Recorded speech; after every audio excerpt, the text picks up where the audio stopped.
रहस्यमय एक पुस्तक, मंत्र था उसमें अनमोल। काली शक्तियों का नाश हुआ जब बोले इसके खामोशपुरा, एक ऐसा गांव जहां के लोगों को खामोश रहना पसंद था। देखने में वहां के लोग बहुत ही शरीफ और सीधे लगते थे। वहां पे हर दिन एक जैसा होता था, सूरज उगता और ढल जाता। लेकिन इस शांति में एक अजीब सी खलबली थी। एक डर का साया था जो धीरे धीरे बढ़ रहा था। ये डर, या यूं कहें साया।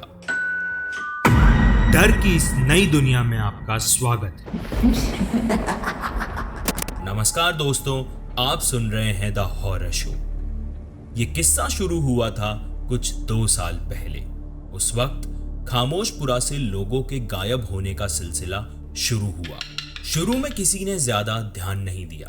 वो लोग ये सोचते रहे कि हो सकता है जो लोग गायब हो रहे हैं वो शहर चले गए हों, या फिर उनकी नौकरी लग गई हो, या कोई और वजह। लेकिन जैसे जैसे टाइम निकलता गया, गायब होने वालों का नंबर बढ़ने लगा। धीरे धीरे गांव में डर का माहौल बन गया था। लोगों ने रात में घरों से निकलना बंद कर दिया था। बूढ़ी औरतें दिन रात प्रेत आत्माओं और टोने टोटके की बातें करती थी। गांव की चौपालों पर भी अब इसी की चर्चा होती थी। कुछ महीनों तक यही सब चलता रहा। फिर एक दिन गांव के सबसे अमीर आदमी ठाकुर प्रेम प्रताप भी गायब हो गए। उनके गायब होते ही गांव में खलबली मच गई। उस गांव में पहली बार पुलिस आई। उन्होंने पूरे गांव से पूछताछ करी, लेकिन सबका बयान एक जैसा था और पुलिस को कोई भी सुराग नहीं मिला। तभी गांव में एक नया चेहरा सामने आता है, अर्जुन एक सोशल मीडिया रिपोर्टर और पैरानॉर्मल इन्वेस्टिगेटर था। वो गांव गांव जाके वहां पे ब्लैक मैजिक और ढोंगी तांत्रिकों के पर्देफाश करता था। कहीं से उसने खामोशपुरा की कहानी सुनी और यहां आ गया। वो यहां पे एक मैकेनिक बन के गांव में रहने लगा, लोगों से बात करने लगा, हर किसी से उनकी आपबीती सुनने लगा। कोई कहता कि मेरा भाई जंगल में लकड़ी काटने गया था और वापस नहीं आया, तो कोई कहता कि मेरा भाई अपने ससुराल दूसरे गांव में गया था और वापस नहीं लौटा। अर्जुन को लगा कि यहां कुछ तो गड़बड़ है। इस पहेली को सुलझाने वो एक रात जंगल की तरफ निकल गया। वो जंगल आम जंगलों जैसा नहीं था। गांव वालों का कहना था कि यहाँ के पेड़ भी भूतिया हैं, अक्सर रात में आपस में बातें करने लगते हैं। अर्जुन उस डरावने जंगल में आगे बढ़ता गया। अचानक उसका पैर एक पत्थर से टकराया और वो वहीं गिर गया। अर्जुन ने अपने आप को संभाला। वो खड़ा होकर टॉर्च उठाने गया तो उसको टॉर्च की रोशनी में पेड़ से एक आदमी बंधा हुआ दिखा। वो आदमी आधी बेहोशी में अर्जुन से मदद मांगता है। अर्जुन ने उसे पानी पिलाया और पूछा, कौन हो तुम, यहाँ कैसे आए? उस आदमी को कुछ याद नहीं था। अर्जुन उसे अपने साथ जंगल के बाहर ले आया और पुलिस के हवाले कर दिया, ये बोल के कि ये आदमी नशे की हालत में मेरे घर में घुसकर मुझसे मारपीट करने लगा। सोचने वाली बात ये थी कि अर्जुन ने झूठ क्यों बोला। रात का समय था तो पुलिस ने भी ज्यादा सवाल नहीं करे और अर्जुन वहां से निकल सीधे जंगल में वापस चला गया। रात के सन्नाटे में जंगल में जंगली जानवरों और अर्जुन के चलने की आवाज गूंज रही थी। चलते चलते अचानक उसे एक चीख सुनाई दी।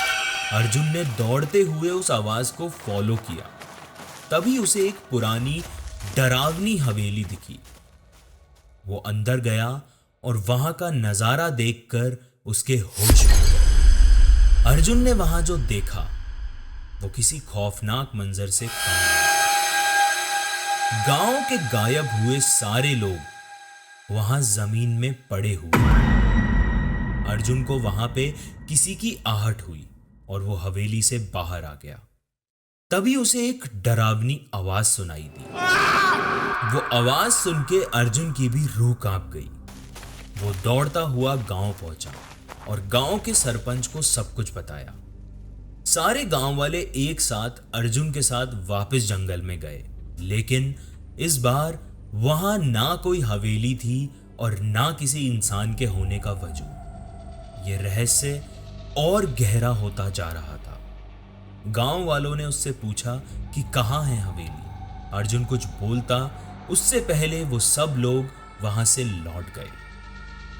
अगले 4-5 दिन तक अर्जुन बहुत बेचैन था।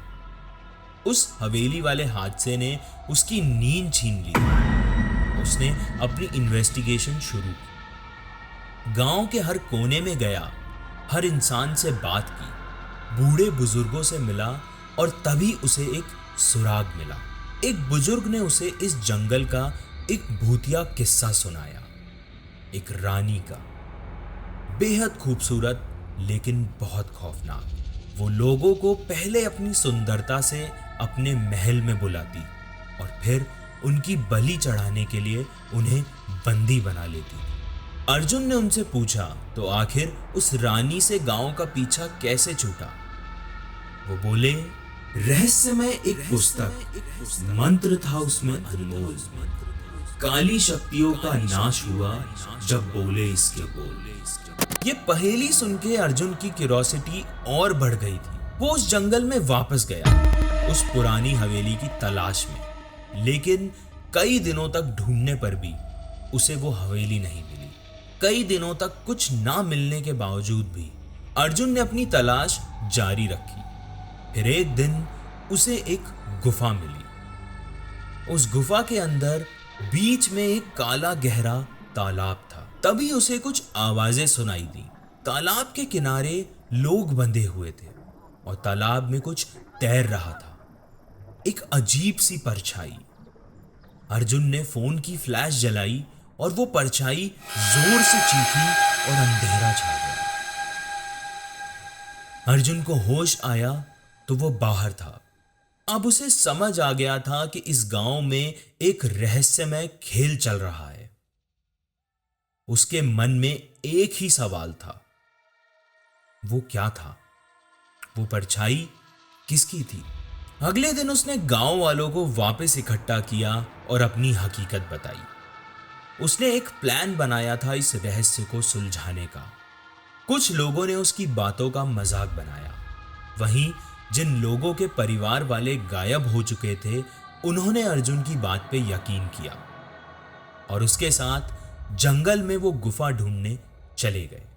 उन लोगों ने जंगल में उस गुफा को ढूंढना शुरू किया। वो जंगल के हर कोने में उस हिस्से को ढूंढ रहे थे। तभी उस अंधेरी रात में गांव के एक लड़के को गुफा मिल गई। उसने सबको वहां बुलाया, लेकिन अर्जुन का कहना था कि ये गुफा वो गुफा नहीं है, ये और भी बड़ी और डरावनी है। गुफा के अंदर जाने की हिम्मत सिर्फ अर्जुन में थी। अर्जुन गुफा में गया और बाकी लोग बाहर पहरा दे रहे थे। अर्जुन इस बात से अनजान था कि गुफा के अंदर मौत का खेल चल रहा है। वो सब देख उसके होश उड़ने वाले थे। दीवारों पर सिर्फ खून के निशान और खून से न जाने क्या क्या लिखा हुआ था। गुफा के अंदर एक बड़ा सा कमरा था। उस कमरे के बीच में एक पत्थर का चौक था और उसके ऊपर एक चमकती हुई लाल किताब रखी हुई थी। अर्जुन ने वो किताब खोली, पर उसमें अजीब सी लिखावट थी। तभी उसे वैसी ही एक आहट सुनाई दी। कुछ देर बाद एक काला साया उस कमरे में आया। वो साया एक औरत का था। उसका चेहरा इतना खौफनाक था कि देखना मुश्किल हो रहा था। उसके हाथ में एक तलवार थी। जमीन से 4 फीट ऊपर वो हवा में उस किताब को पढ़ने लगी। उसकी आवाज पूरी गुफा में गूंज रही थी। अर्जुन ने ध्यान से सुना तो उसे समझ आया कि वो एक जादूगरनी है जो इन लोगों को बलि चढ़ाकर अपनी शक्तियां बढ़ा रही है। अर्जुन को समझ आ गया था कि ये वही रानी है जिसका किस्सा उस बूढ़े आदमी ने उसको सुनाया था। लेकिन सोचने वाली बात यह थी कि आखिर वो रानी वापस कैसे आई। अर्जुन ने हिम्मत जुटाकर उस पर हमला किया। और उसने अर्जुन को तलवार से घायल कर दिया और बोली, आ गया तू, मुझे तेरा ही इंतजार था। तुझे बुलाने के लिए मुझे इन बेचारे गांव वालों की बलि चढ़ानी पड़ी।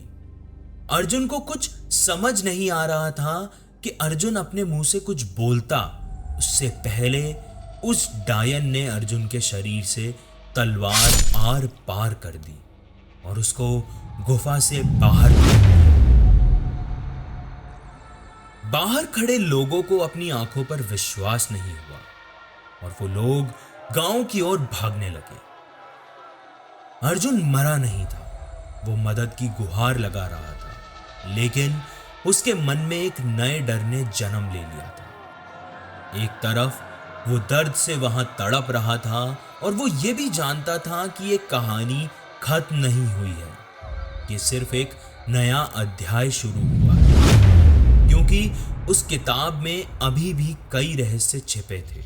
अर्जुन ने दर्द में मरते हुए एक पहेली बोली, गांव में छिपी पुस्तक मंत्र भरा चूक, रानी के छल का अंत इसमें छुपा उपाय, लौटी रानी चली जादू का अभिशाप, गांव में संकट गहराया खोजो वो गूढ़ किताब।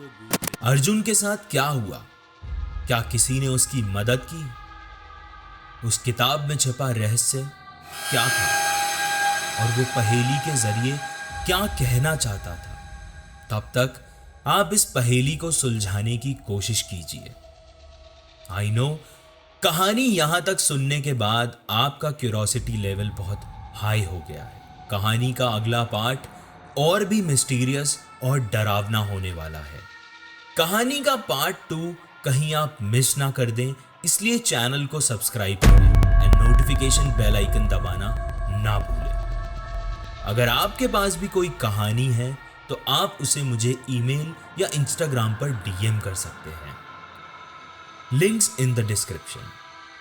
कहानी का ये पार्ट आपको कैसा लगा मुझे कमेंट करके जरूर बताएं। धन्यवाद। आप सुन रहे थे द हॉरर शो।